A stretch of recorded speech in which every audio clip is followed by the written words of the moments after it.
I don't know about you, but that sounded like loud and then soft. Yep. But anyway, I'm going to have to look at that. Good evening, everybody, and welcome to Take Two Radio. I'm Pam, your host. And today I have with me David, who is feeling better today. Yay, everybody. I wish I had one of those clapping machine things. Yeah, I know. Where's mine? How are you? Maybe our guest could do a tap dance for you over the phone. That would be we could do a drum roll, sure. Yeah.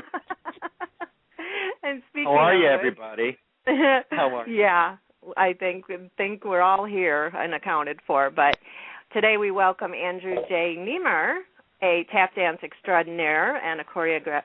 Yeah, I always have a problem with that word, choreographer, who was mentored by the late Gregory Hines. And we will chat with him about how he got his start, his career, his upcoming show in New York City, and more. So welcome, Andrew.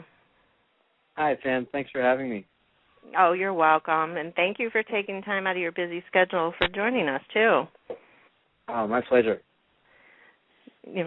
Well, I want to ask you, first of all, how you got your start in tap dancing, but more importantly, did you tap dance on the tables like I did as a little girl? Never. Can't say I ever did it on the table. My first practice spot was either the kitchen or the bathroom because that was the only place we had tile floors in our apartment. Oh, okay. Yeah, we had carpeting, so I had to do it on the coffee table. Yeah, hey, that works. Not that I was supposed to, but you know how that goes. Right, naturally. Well, there's always a little rebel in the tap dancer, I think. I think so, too. So how did you get your start in doing it? So the story goes, I'm an only child, and my folks wanted me to do something with other kids. So the closest thing to our house and the thing that I kind of took to in terms of what I got to see first was a dance school. It was Chris Collins Dance Studio in Alexandria, Virginia. And I started there 3.5 years old. I think it was either a 45-minute or an hour-long class, and we tap danced and we did a little ballet and we would do tumbling, like forward rolls and really, really low-impact gymnastics. Yeah. On mats. And I ended up staying in that studio for about 7 years. Oh, wow. Yeah. Now, that seems like a long amount of time for a little kid. I mean, did you enjoy doing it? I did. It was a lot of fun. My mom actually was I think a kindergarten teacher before she had me. So, I was doing alphabets and numbers and kind of all the preschool stuff at home. So this was like my social activity. And I really enjoyed it. The Chris, who was my teacher, was a great guy, and is still a great guy. It's cool when you have, I'm still in touch with him. So it's been like 30 some odd years. Wow. A lot of fun. That's kind of a blast to be able to go back there and say hey and see how the school is doing. I know, right? I mean, anytime you run into a teacher from, like, just even grade school or, and they're like, oh, I remember you. And they really do remember most of us, I would suppose, because they bring up things that you wouldn't think they'd remember. So that's pretty neat. Oh, yeah, no. I think the emotional impact goes both ways most of the time. Right. Now, why did your parents choose tap dancing versus maybe a sport? I don't know. Actually, I think from what they've told me, it was a matter of convenience. I mean, the school was, by our house. We only had one car.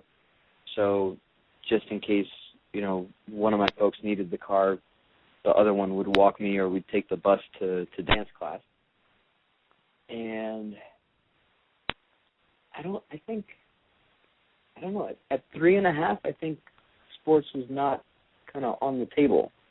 I ended up, playing soccer later as a kid, but growing up, I was not the most athletic child at all. Yeah. So, you know, I was really actually kind of short and pudgy for my age until I hit high school. And then I kind of stayed the same weight but grew about a foot through my high school years. Yeah. I have 4 children, and my 3 boys spurted at about the age 15, 16. Otherwise, they were these tiny little things and always kept asking me, Mom, am I ever going to get taller? Everybody at school was towering over them, you know. And I said, well, you know, it depends what happens. If you take after my side of the family, you got a chance. If you take after your father's side, forget about it. Yeah, but no, definitely. They finally did. Well, when did you know that you wanted to make this your life's career? In 1989, the movie Tap came out.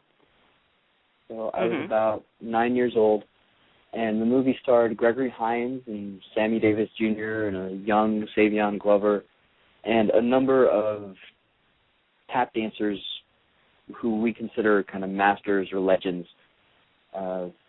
And after seeing them perform, my brain did a backflip, and I started pursuing what I had seen on that screen.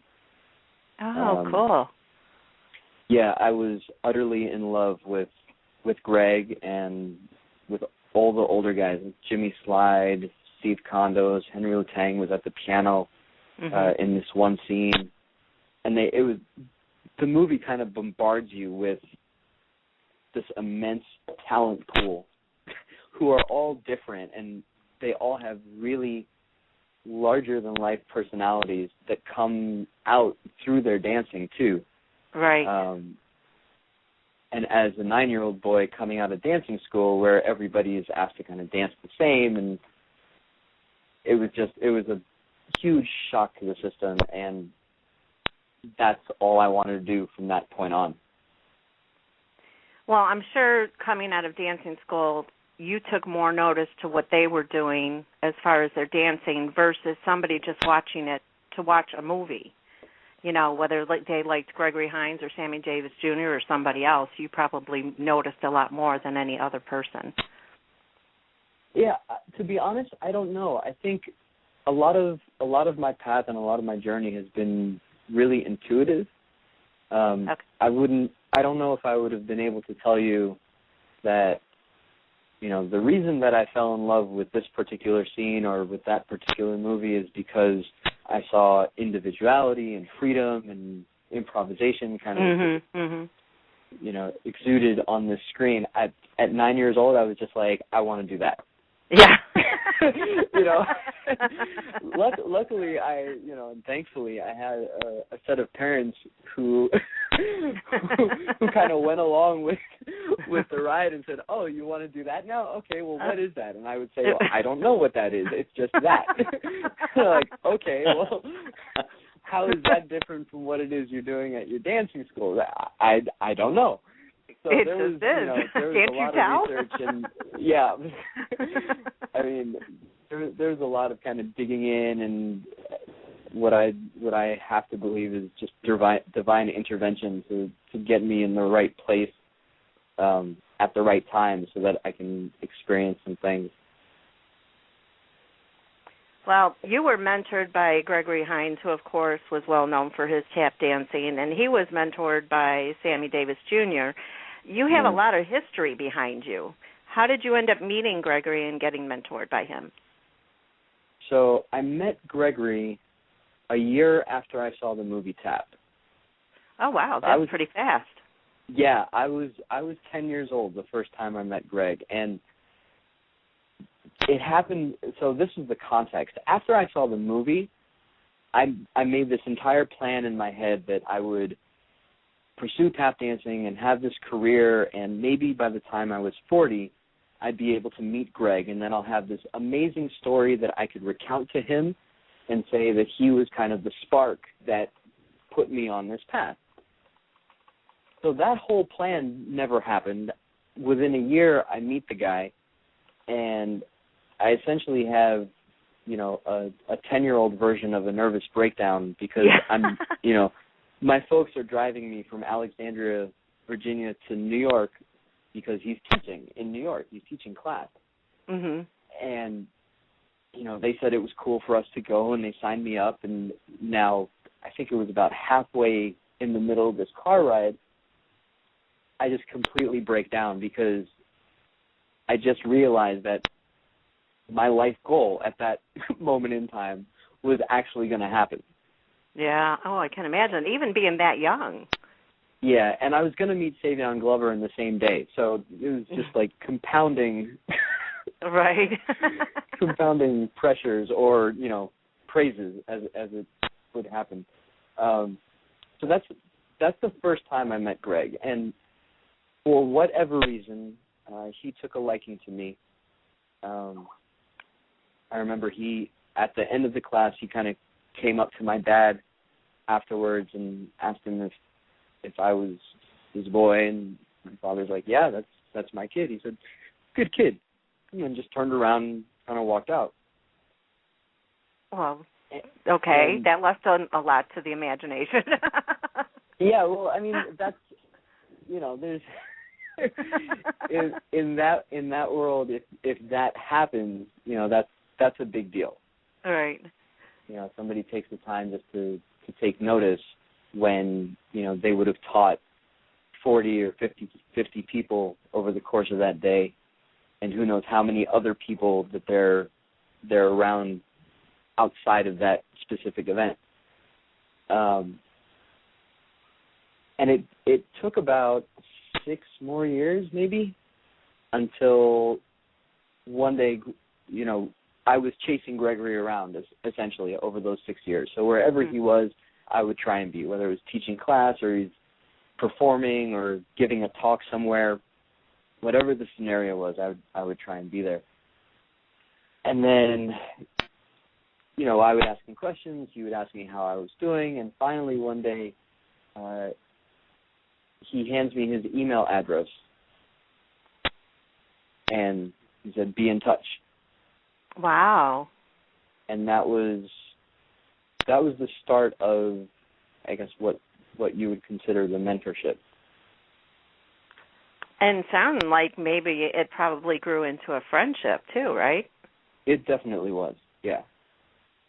Yeah, I mean, we very rarely talked about tap dancing in this kind of isolated, technical way. It was all, I remember, I broke up with a girlfriend, and he was the second person that I told. My folks being the first. Oh, okay. Yeah. Usually it is your friends first, so I'm surprised you went with your parents first.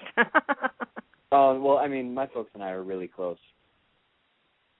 That's a good thing, because it doesn't always happen that way, especially when you're a teenager. That's true. That's true. Well, what would you say is your favorite memory of him? Oh, gosh. So we were walking. I think for me, just spending time with him outside of dancing or outside of performing. Although, yeah, okay. So there was one time we were walking. We were in Maryland. It was after one of his shows, and he had a day off with the band, so he invited me along. And we're out. We're sitting